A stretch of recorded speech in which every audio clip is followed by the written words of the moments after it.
Ito yung isang klase ng ingredient na hindi mo kailangan magkaroon ng malawak na farm para makapag-alaga nito. Yan yung ating manok.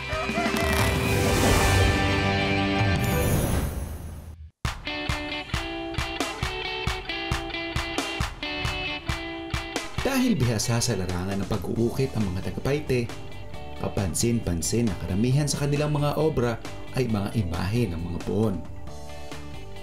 Ang kanilang pagiging malikhain, mababanaag mo rin sa arkitektura ng kanilang simbahan. Ito tayo, makita niyo naman yung style ng pader. Ito ang lumang simbahan ng Paite. Wala akong alam sa architecture pero yung pakiramdam nung gantong material. Nila, no? Alam mo yung kinatutungtungan nito may history eh. May malalim na kwento. Ilang minuto mula sa bayan, tinuntun naman namin ang isang family farm na tila nagbibigay din ng kakaibang karisma sa Paite. Ang makulay na personality ng tile collector na ito ay damang-dama agad pagtapak pa lang natin sa kanyang pink farm.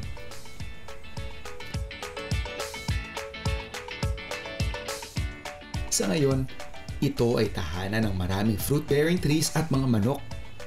Dahil dyan, chicken meat at mga itlog ang main ingredients ng mga putahing pagsasaluhan natin ngayong araw.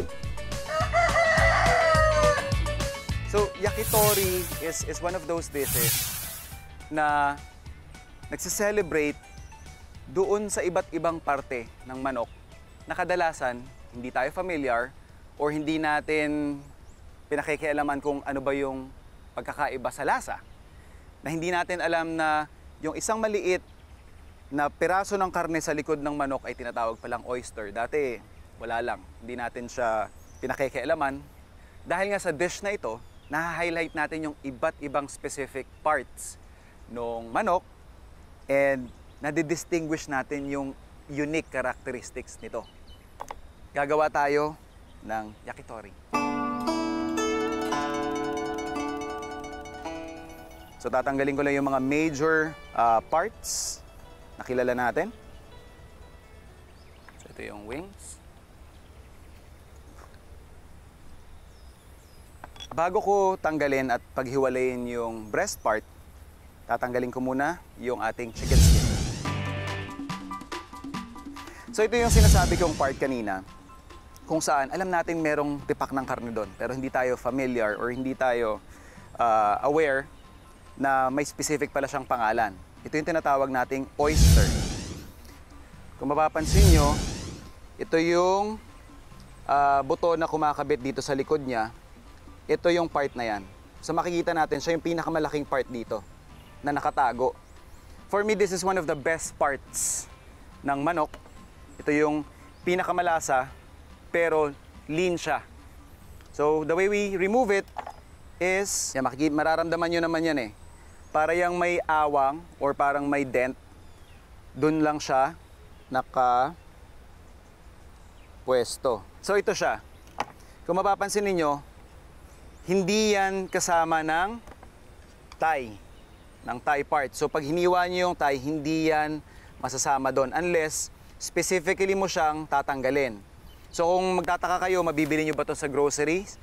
Hindi. Unless kung yung pagbibilhan ninyo sa palengke or sa grocery, may tinatawag na soup pack. Ito yung makikita nating pang buto-buto na nilaga or sabaw-sabaw ng manok. So siya yung nag-iisang malaking karneng part doon.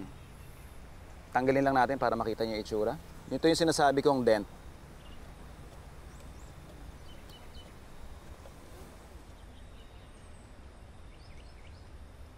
May technique dito kung saan hihiwain mo yung leg quarter, i-detach mo, and then hihilahin mo lang siya pataas, sasama na yung oyster. Sige, so yan siya. Yan yung una nating oyster. Then tatanggalin ko lang yung pangalawa.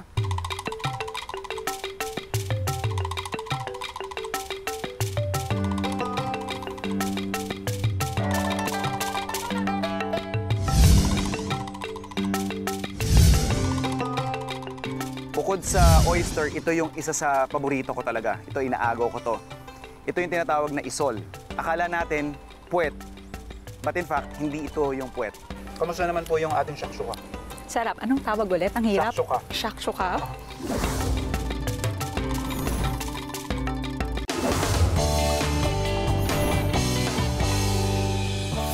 Bukod sa oyster, ito yung isa sa paborito ko talaga. Ito, inaagaw ko to. Ito yung tinatawag na isol. Or, akala natin, puwet. But in fact, hindi ito yung puwet. Kung may imagine nyo yung manok, dito lumalabas yung malalaking feathers. Andito po yung puwet. So, andito yung puwet. So, hindi yan marumi. In fact, kabaliktaran, malinis yan and super flavorful yan. Kasi makikita nyo yan, that's fat. And when there's fat, there's definitely flavor. So yan, dapat yan tinatabi rin natin. Pag nasa supermarket ako, pag may nakikita akong isang tumpok niyan, talagang kinukuha ko yan kasi dito ako kumukuha ng pang chicken oil ko. And then pag naging crispy yan, solid na snack. So yan, ang favorite kong isol. Here's another part na hindi rin natin masyadong na-utilize. Kung makakapa nyo yan, definitely meron pang karne dyan. So, we'll just remove that.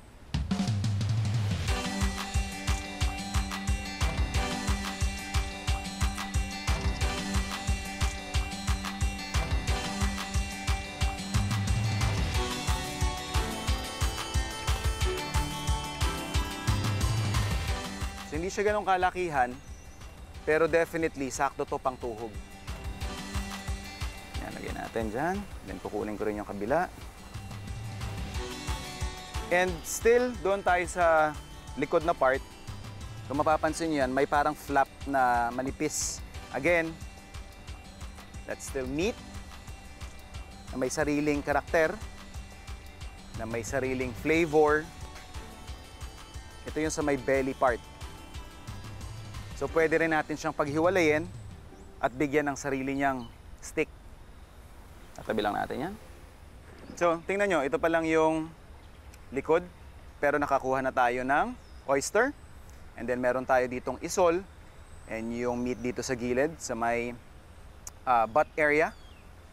And yung nakita nating flap dito, yung manipis sa may tagiliran ng manok.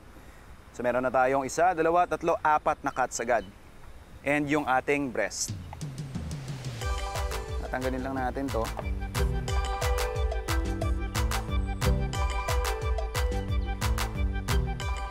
Ayan.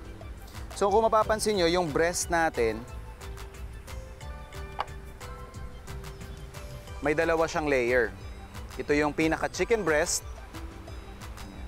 And then yung nasa loob na yan, yan naman yung tender or yung tenderloin. Kung mapapansin nyo, so tatanggalin ko lang muna ito.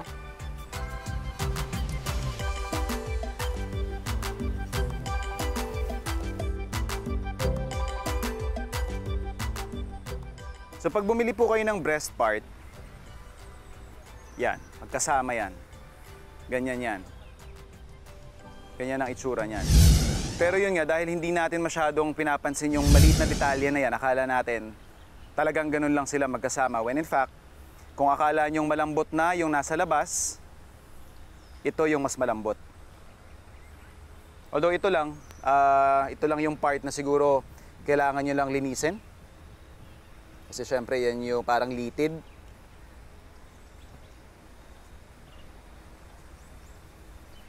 Kailangan siyang tanggalin kasi definitely ito matagal na matagal ang cooking time. So ang ginagawa ko dyan,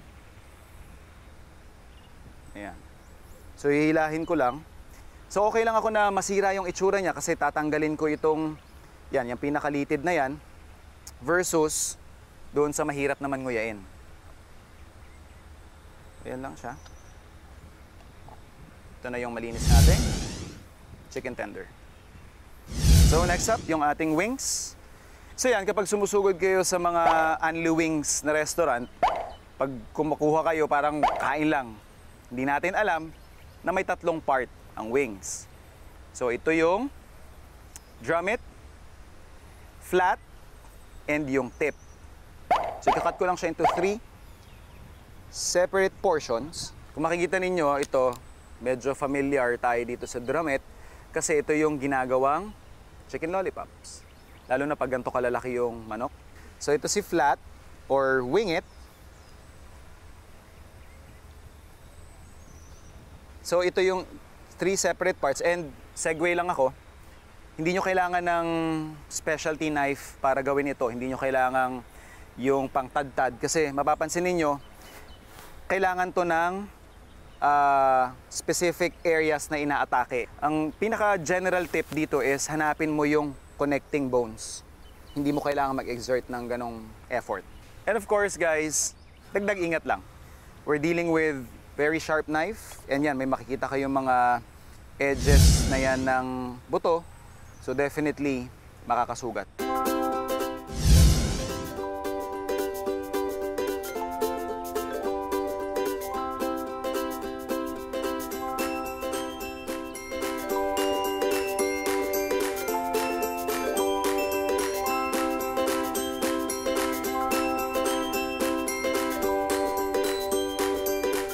Inaaral ko, nag-check ko sa YouTube, meron mga, yun nga yung parang, yung free range chicken. Actually, binili ko talaga 19 na babae. Tapos 3 lalaki 19. sa Pampanga. Pero pagdating ko dito, patay yung 10. And then, ayun, naparami naman namin ngayon kasi ngayon nasa around 400 na siya. Bago ko isalang sa ihawan ng ating yakitori, binisita ko muna si Miss Val para alamin ang kwento sa likod ng kanyang farm na naitaguyod niya sa loob lamang ng 1 taon. Maganda dito, ma'am, sa farm ninyo. You guys just bought this place last year? Yes, April last year, to be exact. From masukal na downslope na property, eto na tayo. May nakikita na tayong improvements. Kahit Yeah. Nung sinimulan kasi talaga namin to, wala akong idea of putting up a pig farm. So nagsimula talaga siya na gusto lang namin makasecure ng place. Para kasi since pandemic na, diba, parang di mo alam kasi kung ano mangyayari. Right. Nung time na yon, nung medyo mahirap pa. So sabi namin, baka dapat may place na parang pwede kang maging secured, pwede kang mag-alaga ng manok, That's ng right. mga gulay, para maging parang self-sustaining. That's right. Tapos kaya nag-start kami magmanok, inaaral ko na yung free-range chicken, yung Rhode Island Red, Mahogany Yes. Red. That's why nagsimula kami sa actually binili ko talaga 19 na babae. Tapos 3 lalaki 19. sa Pampanga. Pero pagdating ko dito, patay yung 10. Oh, and then, ayun, naparami naman namin ngayon kasi ngayon nasa around 400 na siya. So, ang galing ng papa ko, diba? Si papa kasi yung naiwan dito sa farm. Nagpunta siya rito, naka-tent pa lang siya, wala pang anything. That's nice. Tapos, since mahilig kasi ako sa Barbie, I collect Barbies kasi. So, pero I love vibrant colors, especially pink lang. So, naisip ko, ay, yung kubo gawin nating pink. Hanggang sa, ang ganda palang tignan. So, Okay. kaya siya naging pink farm. Hanggang sa ilaw natin sa gabi, ah. Ah, nakita mo, ang ganda, Yes. diba? Ito yung isang klase ng ingredient or siguro protein na hindi mo kailangan magkaroon ng malawak na farm para makapag-alaga nito. Yan yung ating manok. Siyempre, pag nag-alaga ka ng manok, meron ka ring makukuhang itlog. And kadalasan, siguro, aside from chicken adobo na may nilagang itlog, bihirang-bihirang magkasama ang dalawang ingredients na to. So, bibigyan ko kayo ng napakasimple, napakasarap na chicken and eggs rice bowl. So, we have here our... Ano ba sabi ko? Bibigyan ko kayo ng napakasimple pero napakasarap na chicken and egg rice bowl recipe. And gagamitin natin sa dish na ito is yung ating deboned na chicken thighs.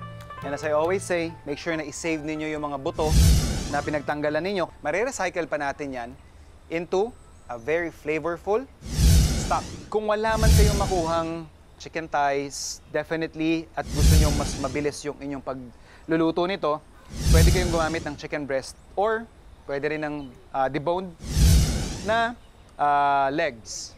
So yan, we have our strips here. Lagay lang natin sa pan. And then yung ating stock. So pakukuluan lang natin siya hanggang halos maluto na siya. Medyo paluto na yung ating chicken strips. Susunod ko lang yung ating sibuyas.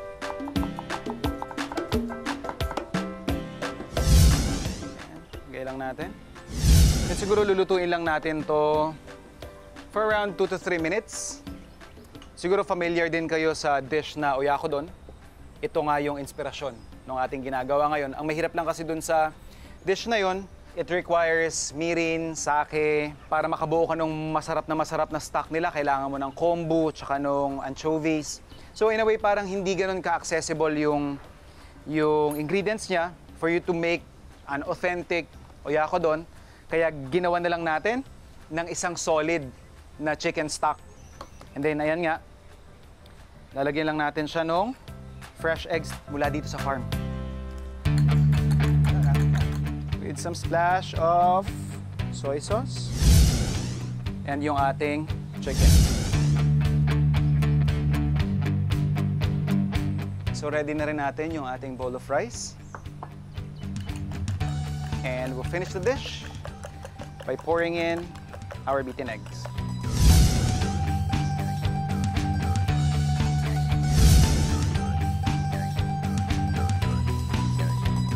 Cover lang natin siya, siguro around 2 to 3 minutes.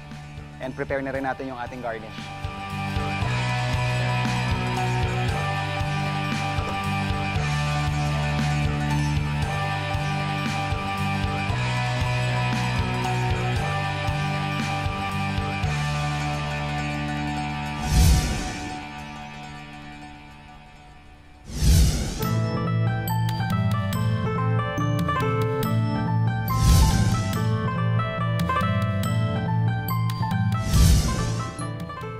Kainan na! Ngayon, makakasalo ko si Kuya Ray, ang nag-aalaga sa mga manok ni Miss Val. Kuya Ray, titikman natin yung inalagaan mong manok. So ito yung akin. Ito yung sa'yo. Dami ah. Kala mo lang yun, try mo muna. Hindi, joke lang. Ito. Ayan. So itlog tsaka manok lang yan. Walang ibang kemi yan or chururut. Sarap boss ah. Hindi mahalata, no? Na toyo tsaka itlog, manok lang to, no? Kaya mo nabusin to. Tama na. Kakakain ko lang. Ito yung napakasimple pero sobrang sarap. Puno-puno ng flavors na shakshuka. Kamusta naman po yung ating shakshuka? Sarap. Anong tawag ulit? Ang hirap. Shakshuka. Shakshuka.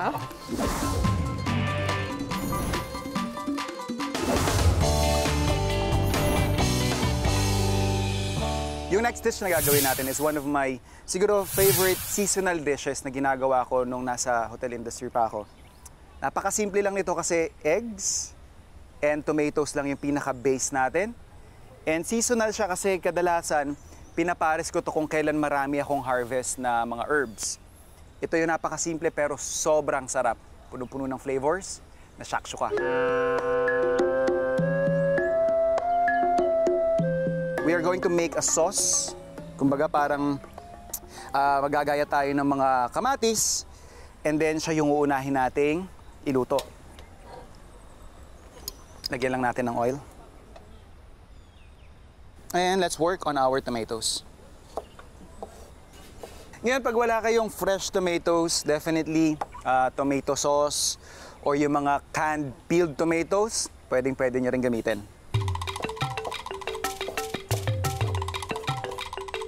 And pag mainit na yung pan natin, lalagay lang natin agad yung ating kamatis.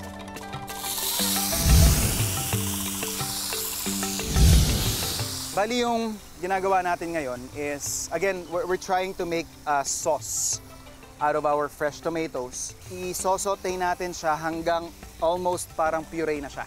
Pero pag gusto niyo siya ng medyo on the fresh side yung flavor, definitely pwede nyo na tong itigil dito. Ilagay nyo na yung ibang ingredients. But gusto ko lang medyo mas mushy siya, mas madali ko siyang makakain. And mas madali kasi nating maibe-blend yung flavor ng iba pa nating ingredients. So habang inaantay natin yon, i-ready ko naman yung ating sibuyas at bawang. Minsan magtataka kayo kung pag mas tinadtad mo ba yung bawang, mas lalabas yung lasa. Well, depende sa application. Kagaya ng kunyari, mabilisang luto lang, definitely mas maganda kung mas pino yung pagkakatadtad mo o yung pagkakahiwa mo para mas malawak yung surface area na tinatawag. So yes, mas maraming flavor yung lalabas. Kasi kapag mas hinihiwa mo ang bawang, parang dun mas lumalabas yung chemical component nito. So may ganong factor din siya. But it still depends kung ganong katagal yung lutong mangyayari. Pag mabilisan lang yan, definitely mas pungent, mas buong-buo yung lasa ng bawang. But syempre pag mas matagal yung luto, mas nagfe-fade siya. So we'll add in our onions.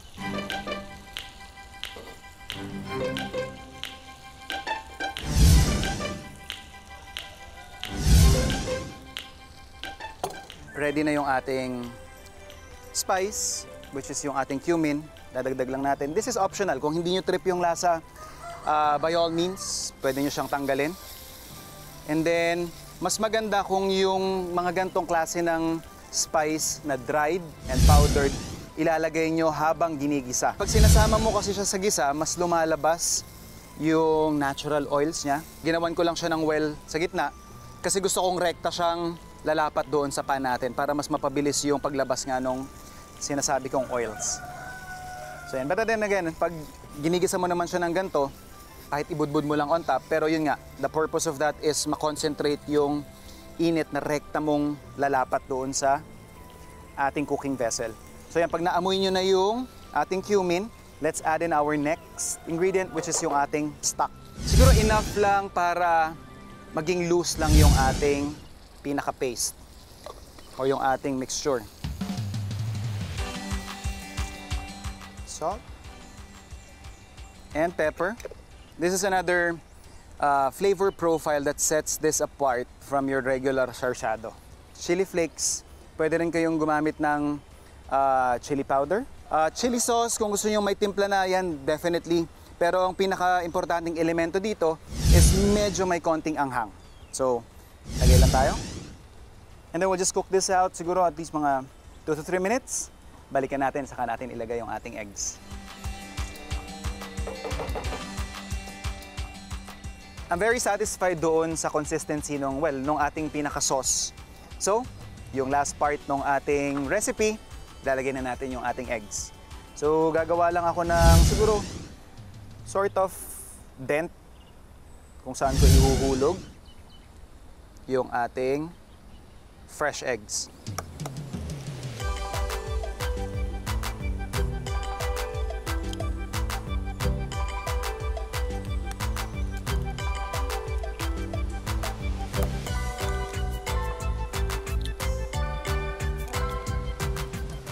And then tatakpan lang natin siya para yung steam maluto yung ibabaw ng ating itlog.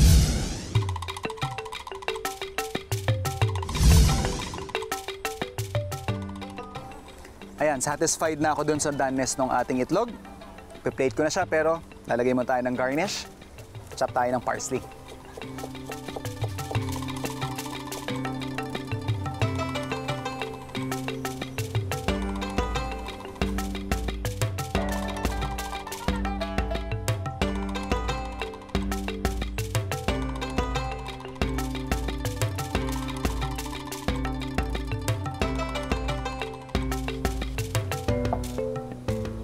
Depende ito kung anong doneness ng itlog yung gusto niyo. Pero ako kasi mas prefer ko na kapag kinat natin, lalabas pa yung parang pinaka-yolk niya. Or yun yung mas prefer nating doneness. Yung malasado pa yung gitna, parang sa poached egg.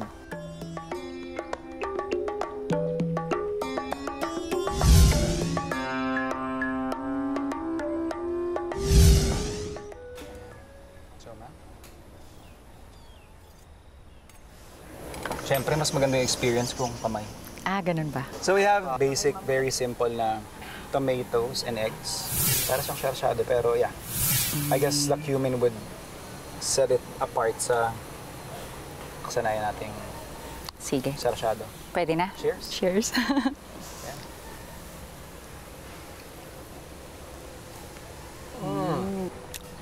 Mahilig po ba kayo sa maanghang? Yun, ma'am. Yeah. Sarap. May konting cake, not enough para pagpawisan ka, pero good morning, sabi niya. Kamusta naman po yung ating shakshuka? Sarap. Anong tawag ulit? Ang hirap. Shakshuka. Shakshuka. Simple lang ang pangarap ni Miss Val. Ang magkaroon ng seguridad ang kinabukasan ng kanyang pamilya nung nagsimula ang pandemya. At tulad ng kahit anong adhikain, pinairal niya lang ang diskarte at lakas ng loob para magamay ang natural farming. Kaya ang doll collector noon, proud farmer na rin ngayon. Oh, nakita mo. Ganda, di ba? Which is gagamitin din natin sa ating chicken and egg rice bowl. Tama, di ba? Egg. Which is gagamitin din natin. Which is gagamitin din natin sa ating chicken and rice. Kaya natin to. Kaya na. Today. And gagamitin din natin siya sa ating dish.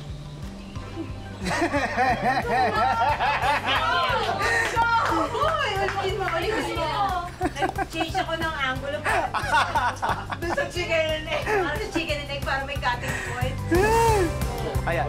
So gagamitin din natin to sa ating chicken and egg rice bowl.